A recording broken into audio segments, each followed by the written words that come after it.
talking about the role of technology in the evolving concepts of disability. I look at her and make sure she nods that I've got the right slide. Correct? Iscel? I can't see it, so not at Amanda. Not at Amanda. That's right. Please make welcome Zell. So thank you, everybody. Thanks for having me talk today, Brigida. So my talk, you can see the title there. For those who can't remember what it was, it's the role of technology in the evolving concepts of disability. So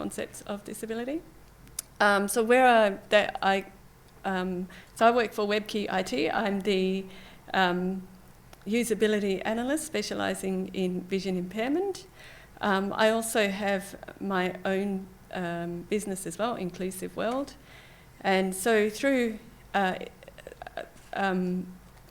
guess, WebKey and Inclusive World, I do a lot of workshops, trainings, and disability-related projects, etc. And I also do some website testings. So that's where I get a lot of my information from in preparing this talk. But I just want to talk in this, I'll be sharing some stories from my own experiences as well. So when I was growing up, people would always ask my parents if there was a cure for my eyes. Some people would even offer some kind of medicine for me to try. Some people would want to pray for me to see. But the problem is they'd always stop me in the middle of the road. Yeah, my prayer was not to see at that time. It was actually to get across that road without being hit. So to be honest, I've actually never prayed to see. There've always been more important things to pray for, like welfare for me and my family, my friends, world peace. And, you know, when I was a child, I actually prayed that my dad wouldn't catch me riding a bike again. Yeah, he always thought that I would fall off or something, which maybe he had a point, but I still wanted to. But you see, everyone thinks about disability in certain ways. And how we think about disability, what we call the models of disability, shapes how people with disability are treated and also how people with disability see themselves. So today, I'm going to look at 4 models of disability and how technology is used to support each of these models. There are other models, but the 4 models I'll discuss, as you can see on the slides, are the medical model, the charity model, the demonic model, and the social and rights-based model. I'm having fun with this clicker. All right. So remember how I said earlier that people were asking about cures for my eyes? So they were speaking from the medical model of disability. This thinking views disability purely from a medical perspective. The disability has to be cured or treated so that the person can be as normal as possible. And if they can't be treated, then they need to be separated from those who are normal. So there are things like schools for the blind, orphanages for the disabled children, disability employment services, as opposed to just your normal employment agencies. Last OZeWAI that I was at, there was people from the developer companies were saying, look, we can't find people with disability to test our products and software and websites. And I was saying, well, that's, where were you looking? And they actually said at the employment agencies. And I said, did you look at the disability employment services? And they said, what are they? But that's why they couldn't find them, because we don't go to those agencies. Not many of us anyway. I'm hoping that there will be more and more, but it hasn't happened as much yet. The medical model of disability is really all about what a person cannot do and cannot be. Disability is seen as a problem of the individual. there's constantly new research and technology to cure disability. Things like cochlear implants to get people to hear and the bionic eye to help people to see. And while research and technology is well and good, there's much more to disability than medicine and cures. Some of us actually don't have health issues, and the only time we actually go to the doctor is to prove to the government that we have a disability. So having said all that though, some people with disability do have other health issues, and some health issues, so they have health issues that cause a disability, like diabetes. But then there are some disabilities that can also cause a lot of health issues, like cerebral palsy. I say can, I don't say they do for everyone. So the medical aspect of disability should not be ignored, but it shouldn't be considered to be the most important thing about disability. So then we've got the charity model. And this is very similar to the medical model, and it assumes that people with disability are a burden and can't contribute to their communities and society as a whole. Disability is seen as a tragedy under this model. Expectations of people with disability are very low, and decisions are made on our behalf by other people. You will see a lot of ads, a lot of fundraising campaigns use this model to appeal to people's sense of pity and to raise, because that's what's needed to raise money for the disabled. You must remember some ad or other about how sad it is, how hard it is to have a disability, and it's usually not a person with a disability themselves talking, and if they are, they're very sad about it. My experience of the charity model is when people have tried to give me money as I was walking along the street. Yeah, the intention was good, but this was quite offensive to me, as I was working and supporting myself. But even if I wasn't asking anyone for money. I don't know what it was that made them give me the money. So that I gave it to someone else, actually. So the traditional definitions of disability are based on the medical and charity models. The Australian Bureau of Statistics defines disability as any limitation, restriction, or impairment which restricts everyday activities and has lasted or is likely to last for 6 months. So it puts the onus on the person's impairment as the limiting factor.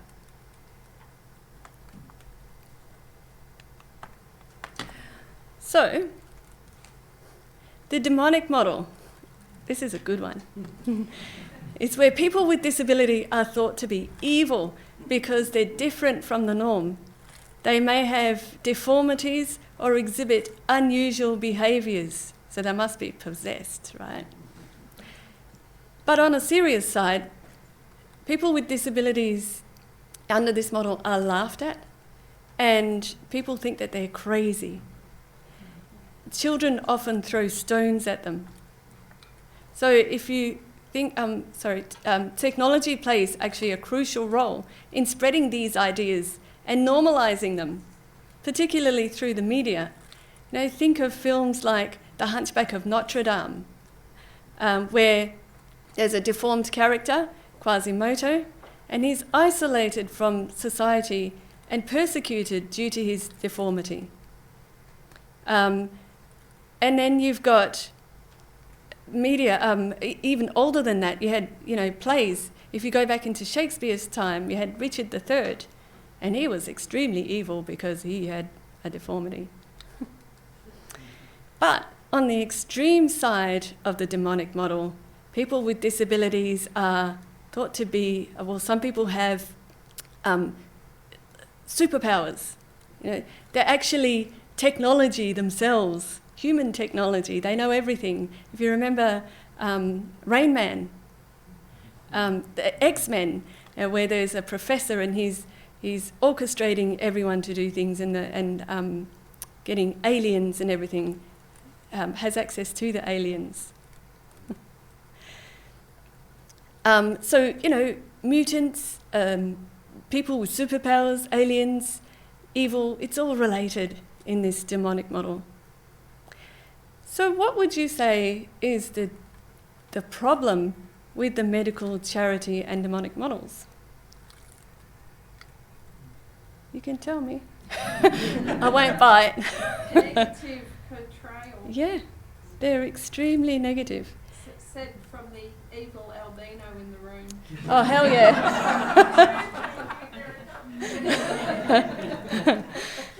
They're not inclusive at all. It's all No. about them. That's right. Yeah. Objectification, basically. And it's... Sorry? Judgment? Yeah, judgment. And it's bad judgment. Well, actually, good judgment. It's not always good either, is it? But it's also not true. You know, and it also makes disability a fate worse than death. You know, people acquire a disability, they think it's the worst thing that could possibly ever happen to them. But, so yeah, at worst it's very negative. It has all these,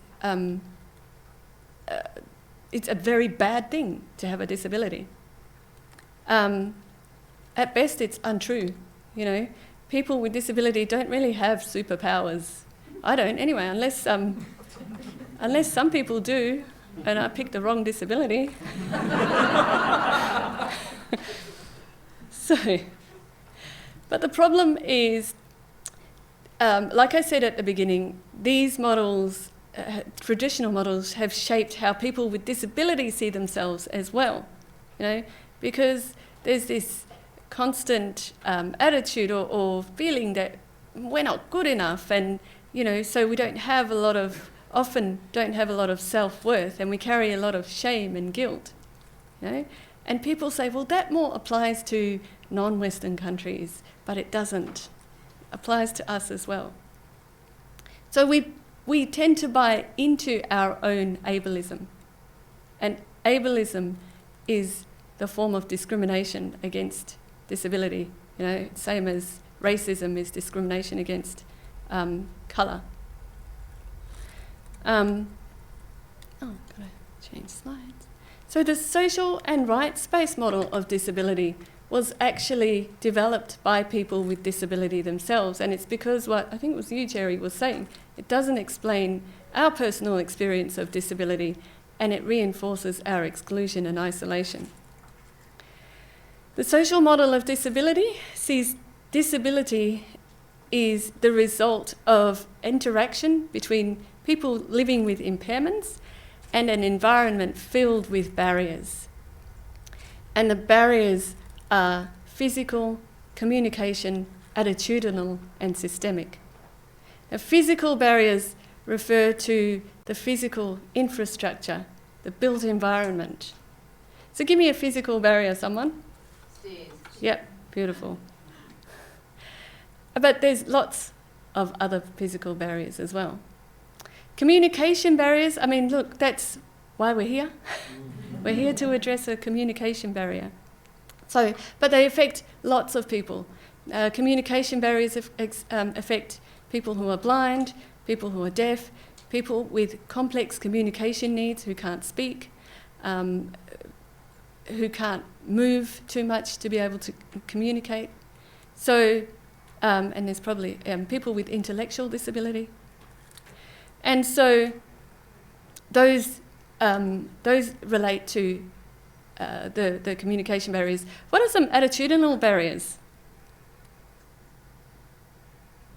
Ignorance.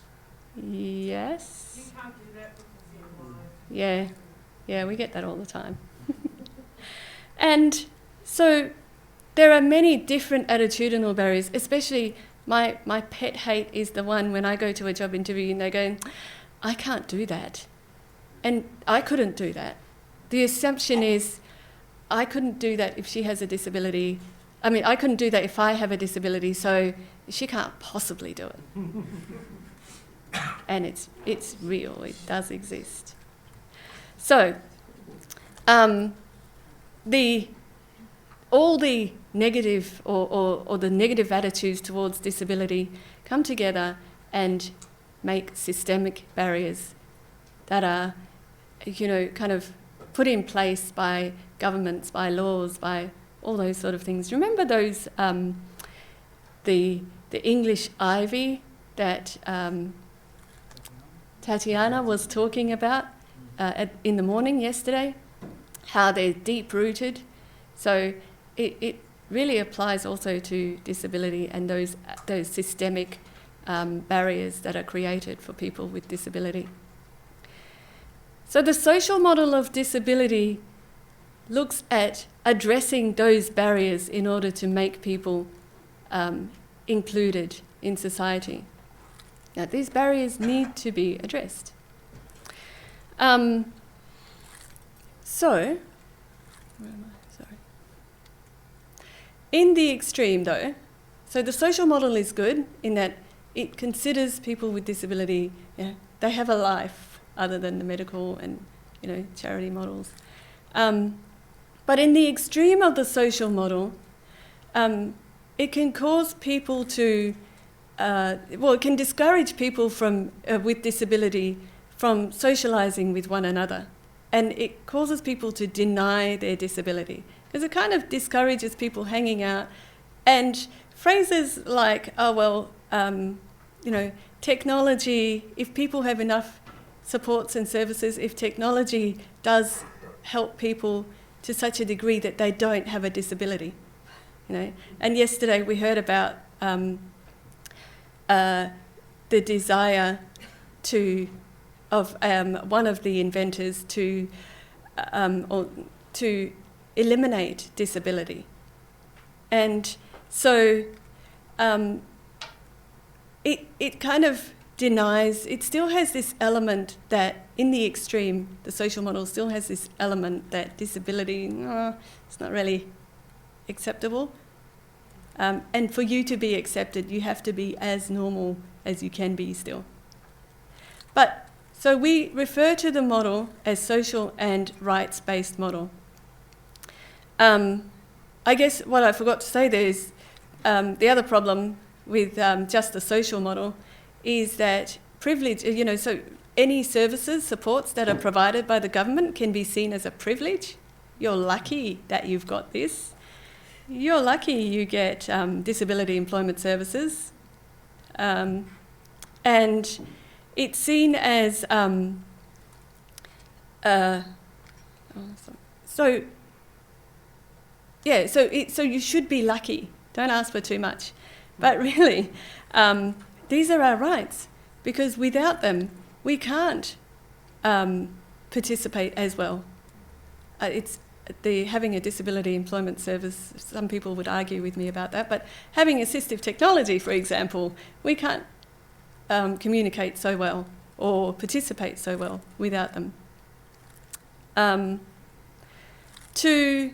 To make so people with disabilities, we emphasise the rights especially because of that, but also because the decisions have been made on our behalf. So we need to be able to make our own decisions and be involved in our own decisions. But sometimes we need support. People with certain disabilities may need support in decision making. So the definition of disability is now changing. Can't change quickly enough if you ask me. So this change, I believe, is largely being led by the United Nations Convention on the Rights of Persons with Disability. It was adopted, it became international law in 2006. Australia ratified the CRPD in 2008, July. The Convention on the Rights of Persons with Disability, we call, in short, is the CRPD. I like Graham Innes's version, he calls it DISCO. So the CRPD is based on the social and rights model of disability, and it defines disability as people with long-term physical, mental, intellectual or sensory impairments which interact with barriers that may hinder them the full and effective participation in society on an equal basis with others. So the definition here recognises that there are barriers to achieving equality. The CRPD obliges signatory governments to pay attention to all aspects of life, so looking at employment, education, recreation, family, etc. In terms of technology, there are articles on, or there is an article on assistive tech, accessibility, freedom of expression and opinion, and access to information for people with disabilities. What's that? So this means that, I thought you were telling me to, time's up. Is it? Yeah. Oh wow, that was quick. Didn't I have half an hour? Oh yeah, it's up. Okay, sorry. So this means that people with disability need to be included not just as recipients of technology, but also as involved in their development and progress. I just want to talk quickly about the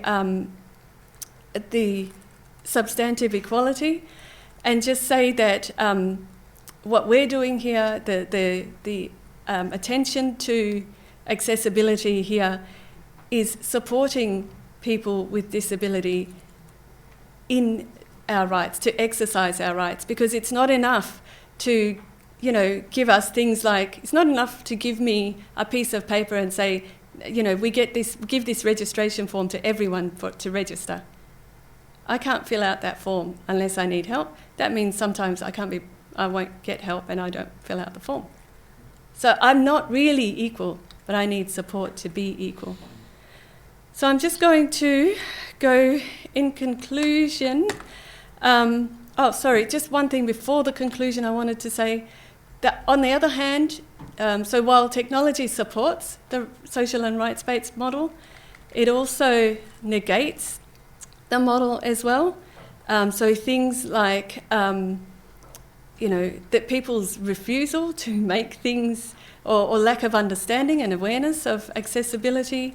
The groups, I'd say like the W3, they have a website accessibility initiative, that's great, but they don't seem to incorporate, or they don't formalise incorporation of disability needs in all aspects of their work. So, you could correct me if I'm wrong there, but in closing, I'd like to emphasise that people with disability are not objects of charity, medical treatment and social protection. So disability has existed since the beginning of life. I mean, even animals have a disability. People may discriminate against other people with disability, but disability does not discriminate against anybody, regardless of class, age, race, gender, whatever. So, I've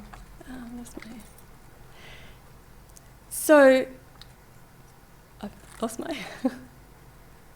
So when you're looking at disability or making decisions for people with disability, do it for yourself as well, or for someone that you love, because we are all susceptible to have a disability. I'm still susceptible even though I've got one. We all can have an accident, or just, age causes, we're living longer.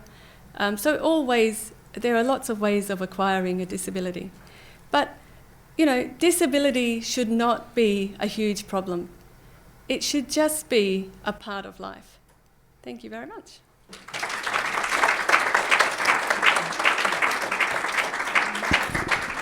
Thank you so much, Iscel. I think next year you're taking part in the debate, aren't you? Awesome indeed. All right, we've probably got time for about one or two very, very quick questions before I hand over to Bree and Amanda, I believe, talking about a fishbowl. Oh, you finished with it? Oh, this is it? Well, in which case, are there any questions? No, we'll concentrate on Zell first. Have we got any quick questions? Just raise your hand and I'll bring the microphone over. Zell, there it is. Thanks, Lydia. You've been let off the hook, Zell. Really? Yes, no questions at all. If you'd like to join with me in thanking Zell.